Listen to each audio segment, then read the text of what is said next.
আসসালামু আলাইকুম। অষ্টম অধ্যায়ের যে জ্ঞানমূলক প্রশ্ন, সেই জ্ঞানমূলক প্রশ্নের একটি পর্বে এই পর্বে তোমাদেরকে আমি স্বাগতম জানাচ্ছি। তো আমরা এখন দেখব যে আসলে আমাদের প্রশ্নগুলো কী, কী এবং সেই প্রশ্নগুলোর অ্যান্সারও বোঝার চেষ্টা করব, জানার চেষ্টা করব। Okay fine. তো তাহলে চলো আমরা আমাদের কোশ্চেনগুলো দেখে ফেলি। আমাদের ফার্স্ট কোশ্চেন, OH মূলক এর বন্ধন শক্তি কত কিলোজুল পার মোল?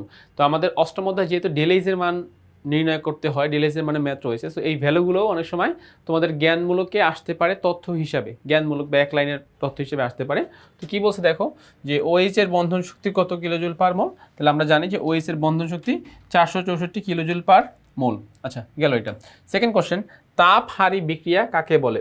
তাহলে যে বিক্রিয়ার ফলে তাপ শোষিত হয়, তাপের পরিমাণটা কমে যায়, তাহলে বলছে যে তাপ প্রদান করে যে বিক্রিয়া ঘটানো হয় সেই বিক্রিয়াকে তাপহারী বিক্রিয়া বা তাপশোষী বিক্রিয়া বলে। তাপ প্রদান করে, আগেই বলে দিয়েছে তাপ প্রদান করে, অর্থাৎ তুমি যে বিক্রিয়াটা তাপ প্রদান করে সম্পন্ন করবে সেই বিক্রিয়াটাকেই তাপহারী বিক্রিয়া বলে।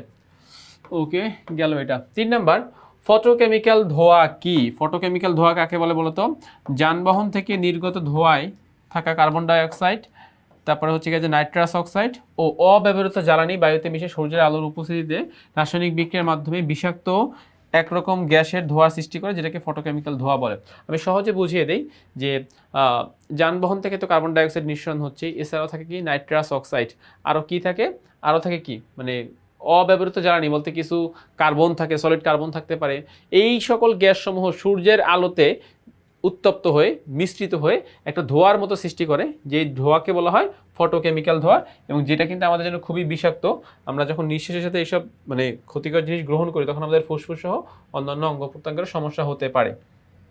ওকে, নেক্সট প্রশ্ন, জীবাশ্ম জ্বালানি কি? তাহলে আমরা জানি যে মৃত উদ্ভিদ বা প্রাণী যখন 200 মিলিয়ন বা এর চেয়ে বেশি বছর মাটির নিচে থাকে, তাপ, চাপ, কয়লা, প্রাকৃতিক গ্যাস, খনিজ তেল পরিণত হয়, এগুলোকে জীবাশ্ম জ্বালানি বলে। এগুলোকে জীবাশ্ম জ্বালানি বলে। ওকে, তো এখানে কিন্তু অনেক বিশাল একটা সংখ্যার কথা বলছে, যে 200 মিলিয়ন বা এর থেকেও বেশি, মানে অনেক বছর যাবৎ মাটির নিচে চাপা পড়ে থাকলে তখন সেখান থেকে তোমার কি তৈরি হয়? জীবাশ্ম জ্বালানি তৈরি হতে পারে। আচ্ছা, ওকে ফাইন। যাচ্ছে আমরা পরবর্তী অংশে। দেখো, ইলেকট্রনীয় পরিবাহী কাকে বলে? তো যেসব কি বলছে যে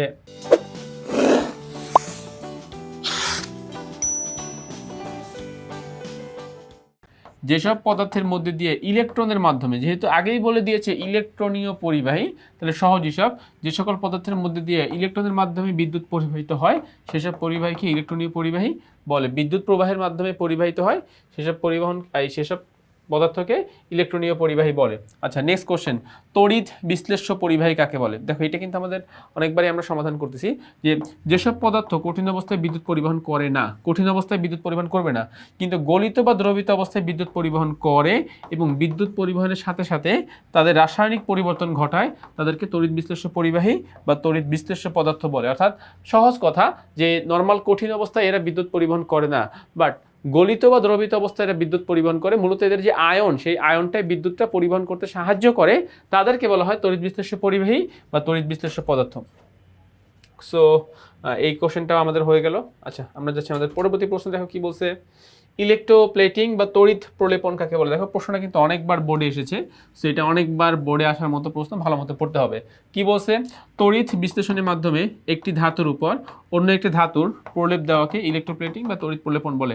এখন তোমরা এখানে আসলে এভাবে বলতে পারো যে তড়িৎ বিশ্লেষণের মাধ্যমে একটি বেশি সক্রিয় ধাতুর উপরে একটি কম সক্রিয় ধাতুর প্রলেপ দেওয়াকেও ইলেকট্রোপ্লেটিং বলে। এটা আরও সুন্দর হয়, যে আমরা বেশি সক্রিয় ধাতুর উপরে আমরা প্রলেপ দেবো কার? কম সক্রিয় ধাতুর প্রলেপ দিব। ফলে কি হবে, এই কম সক্রিয় ধাতুটা সাধারণত বাতাসের অক্সিজেন বা জলীয় বাষ্প বা অন্য কোনো পদার্থের সাথে বিক্রিয়ায় অংশগ্রহণ করবে না, মূল ভিতরের ধাতুটা সেফ থাকবে। ওকে, গেল এটা। এবার আসো নেক্সট কোশ্চেন, গ্যালভানাইজিং কি? আচ্ছা, কি বলছে দেখো, যে লোহার তৈরি দ্রব্য সামগ্রীর উপর দস্তার পাতলা আস্তরণ দেওয়াকে গ্যালভানাইজিং বলে। অর্থাৎ লোহার তৈরি জিনিসের উপর দস্তার পাতলা আবরণ দেওয়াকে গ্যালভানাইজিং বলে। ওকে, যাচ্ছি এর পরবর্তী অংশ। দেখো, পরবর্তী অংশ কি বলতেছে, সিলভার থেকে সিলভার প্লাস, ঠিক আছে, এজি থেকে এজি প্লাস, মানে সিলভার থেকে সিলভার ধাতু, মানে সিলভার ধাতু থেকে সিলভার ধাতব আয়ন তড়িৎদ্বার কি? আচ্ছা, তো এখানে বলতেছে যে তড়িৎদ্বার হলো ধাতব আয়ন তড়িৎদ্বার, এটি একটি জারণ তড়িৎদ্বার। অর্থাৎ এখানে সাধারণত কি ঘটতেছে, জারণ বিক্রিয়া ঘটতেছে। সো এইটাকে বলা হচ্ছে একটি ধাতব আয়ন। কারণ দেখো, সিলভার হচ্ছে ধাতু আর সিলভার আয়ন হচ্ছে ধাতব আয়ন। তাহলে ধাতু থেকে ধাতব আয়ন অবশ্যই কি ইলেকট্রন ত্যাগের মাধ্যমে হয়, সেই জন্য এটাকে একটা জারণ তড়িৎদ্বার বলা যায়। আচ্ছা নেক্সট দেখো, তড়িৎ বিশ্লেষণ কাকে বলে? তড়িৎ বিশ্লেষণ কাকে বলে বলতেছে যে গলিত বা দ্রবীত অবস্থায় তড়িৎ বিশ্লেষণের মধ্যে দিয়ে বিদ্যুৎ পরিবহনের সময় উক্ত তড়িৎ বিশ্লেষণে যে রাসায়নিক বিক্রিয়া সংঘটিত হয় তাকে তড়িৎ বিশ্লেষণ বলা হয়। অর্থাৎ মানে আমরা কোনো একটা পদার্থকে গলিত অবস্থায় বলো বা দ্রবীত অবস্থায় বলো, এদের মধ্যে আমরা এখন কি করব, ইলেকট্রিসিটি বা বিদ্যুৎ পাস করব।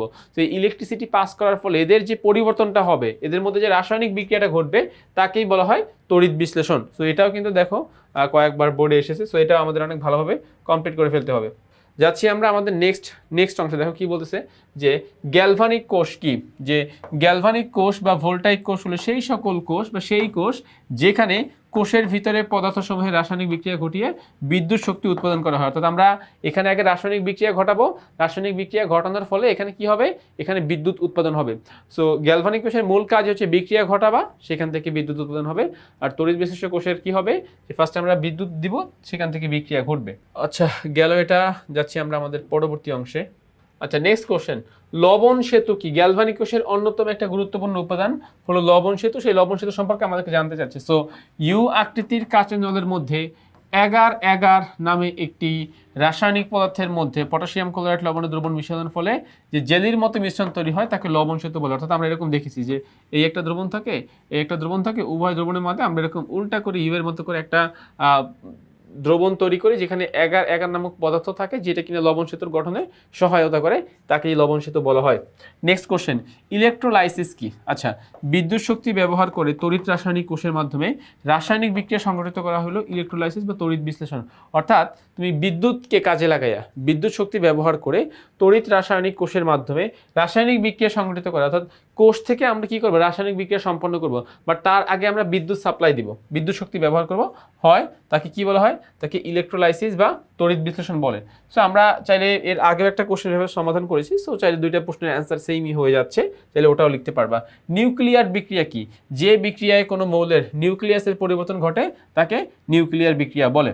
তো আমাদের প্রশ্ন আরও আছে, বাট আমরা এই পর্বে এই 14টা কোশ্চেন নিয়ে আলোচনা করলাম। সো আশা করছি তোমরা 14টা কোশ্চেনের অ্যান্সার বুঝতে পেরেছো, এবং এগুলো কিন্তু তোমাদের জন্য অনেক বেশি গুরুত্বপূর্ণ। দেখো বিভিন্ন সালে এই প্রশ্নগুলো এসেছে, তো এটা অবশ্যই তোমাদেরকে ফলো করতে হবে।